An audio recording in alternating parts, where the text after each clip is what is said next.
আসসালামু আলাইকুম। আজ দেখাবো যে আপনারা একটি গাভী গরু পালন করে কিভাবে আপনার খামারও পরিচালনা করবেন এবং খামারের খরচও তুলবেন এবং সে যেসব টাকা বাঁচবে সেই টাকা দিয়ে আপনি নিজের পরিবারকে চালাতে পারবেন। এবং আমার যে রিয়েল লাইফে আমি যে কাজ করি সবই আপনাদের মাঝে তুলে ধরবো এবং একটি গাভী লালন পালন করে কি রকম লাভ, সবই আজ আপনাদের মাঝে বিস্তারিত একবারে ওয়াল ডিটেলস তুলে ধরবো এবং প্রমাণ স্বরূপের জন্য আমরা নিয়ে এসেছি হলো খাতা। ধরেন আমরা আমাদের গরু আহ, 4 মাস বাচ্চা দিছে, 4 মাস আগে আপনার দুধ হয়েছে অনেক। এমনও দিন আছে আপনার 15 লিটার, 16 লিটার, 18 লিটার পর্যন্ত আমরা দুধ দিছি ঘষে। কিন্তু বর্তমানে আমাদের গরুকে খড় খাওয়ানো হচ্ছে, এর কারণে দুধের প্রোডাকশন অনেক কমে গেছে। আমাদের এটা ফিজিয়ান জাতের গরু। আপনারা হয়তো অন্য অন্য খামারে দেখেন 30-35 লিটার দুধ হয়, কিন্তু আমাদের গরু ওই রকম না। তারপর আলহামদুলিল্লাহ আল্লাহ তাআলার রহমতে ভালোই হয়। মানে সর্বোচ্চ আমরা 18 লিটার পর্যন্ত দুধ দিচ্ছি, প্রথম বাচ্চা দিছে তো এর কারণে। এখন দ্বিতীয়বার দা আল্লাহ কি করবিনি। এখন আমরা যে দুধ দিছি দেখেন 9 লিটার সকালবেলা, আবার 4 লিটার, দেখেন 10 লিটার সকালবেলা, আবার 5 লিটার। ভাই এইরকম ভাবে কেউ দেখাবে না। আমাদের এমনও মাস আছে যে হলো 350 লিটার, 400 লিটার পর্যন্ত আমরা এক মাসে দুধ দিছি। মানে আমাদের গরুটা যখন বাচ্চা দেয়, প্রথম মাসে তো দেই নাই, দ্বিতীয় মাসে গিয়ে আমরা 400 লিটার পর্যন্ত দুধ দিছি। এখন আপনাদের একটা হিসাব আমি দেখাই যে আসলে আপনারা বলেন যে গাভী গরু লালন পালন করে মনে হয় যে অনেক লস। এবং আমি আমি আমার দ্বারা যদি আপনারা একটু উপকৃত হন, আসলে আমার নিজেকে আমি ধন্য মনে করি। এর কারণে আপনাদের একটা হিসাব দেখাই আমি। ধরেন আমাদের এই এরিয়াতে, আমাদের এই পাবনা জেলায়, এই আতাইকুলা থানায় দুধের সেরকম দাম নেই, মাত্র 50 টাকা লিটার। এবং এই 50 টাকা লিটার দুধ আমরা বিক্রি করেই যদি আমরা মাসে মানে 400 লিটার দুধ দেই, তাহলে 400 গুণন হলো 50। তাহলে আমরা মাসে হলো 20,000 টাকার দুধ দিছি।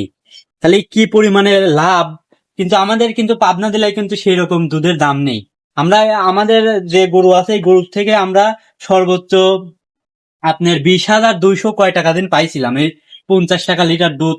তাই কিন্তু আমি একটা কথা বলি, আমাদের এই অঞ্চলে তো দুধের দাম নেই, কিন্তু যেসব জেলায় বা যেসব অঞ্চলে দুধের দাম আছে, তাহলে সেই সব অঞ্চলে যদি আপনার এই 400 লিটার দুধই যদি আপনি 80 টাকা বা 70 টাকা করে ধরেন, এখানে 28,000 টাকা।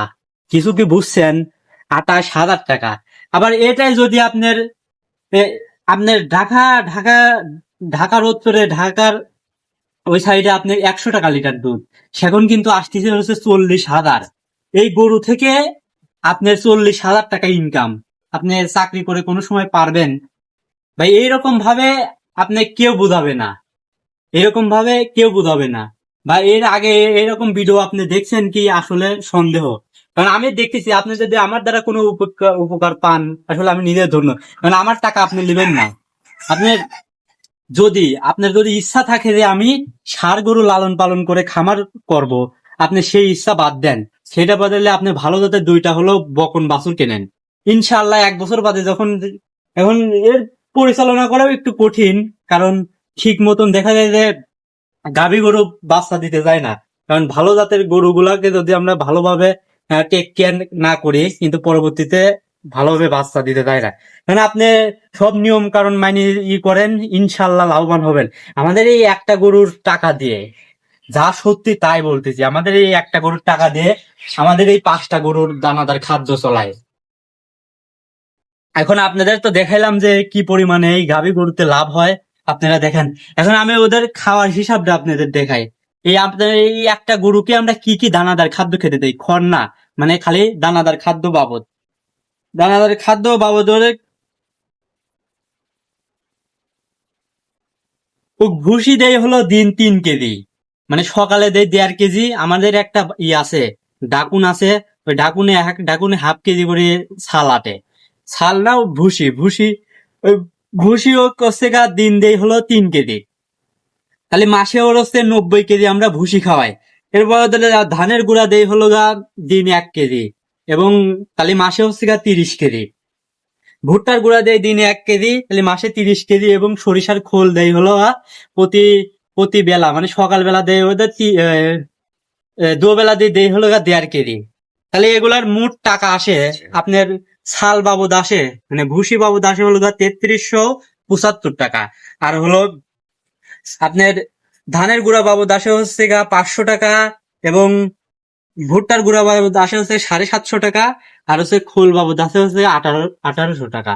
এই মোট হলো 6450 টাকা। এই আমাদের এই একটা গরু সারা মাসের হচ্ছে দানাদার খাদ্য। এখন আপনারা বলতে পারেন যে ভাই তাহলে তো অনেক টাকা লাভ হয়। ভাই লাভ হয়, আসলেই লাভ হয়। মানে আপনারা যদি না লালন পালন করে বুঝবেন না, আমরা করি আমরা জানি। আমাদের ওইগুলাকে একটু কম খেতে দেয়, কারণ এটা আসলে আমাদের দুধ দেয়, এর কারণে প্রোডাকশন বেশি এবং ওর ভিটামিনের ঘাটতিও বেশি হয়।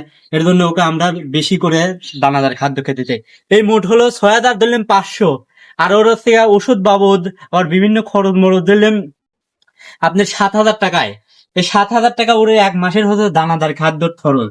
এবং মুহূর্তে আমরা সর্বোচ্চ পেয়েছি হলো 20,200 টাকা। তারপরে আমাদের এই অঞ্চলে কিন্তু দুধের সেই রকম দাম নেই।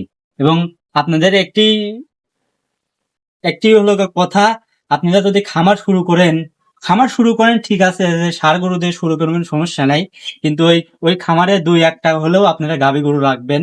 দেখবেন যে বছর শেষে গিয়ে আপনারা আরো সেই ষাঁড় গরু লালন পালন করতে পাবেন না। ষাঁড় গরু আপনার হবে ঠিক আছে, যখন আপনার এই গরুটা বাচ্চা দিল, বাচ্চা দেওয়ার পর এই গরু থেকে একটা ষাঁড় বাছুর হলো, সেই ষাঁড় বাছুর বড় করে আপনারা বিক্রি করে দিবেন, সেটা ঠিক আছে। কিন্তু আপনি যদি টাকা দিয়ে কিনে তারপরে খামার পরিচালনা করতে চান, তাহলে আমি বা আমার হচ্ছে দীর্ঘদিনের এই এক্সপিরিয়েন্স থেকে বলতেছি, আপনারা গাভী গরু দিয়ে শুরু করেন। আমাদের জন্য দোয়া করবেন, আল্লাহ তাআলা যেন আমাদের এই ছোট খামারে বারাকা দান করে। আসসালামু আলাইকুম রহমতুল্লাহ।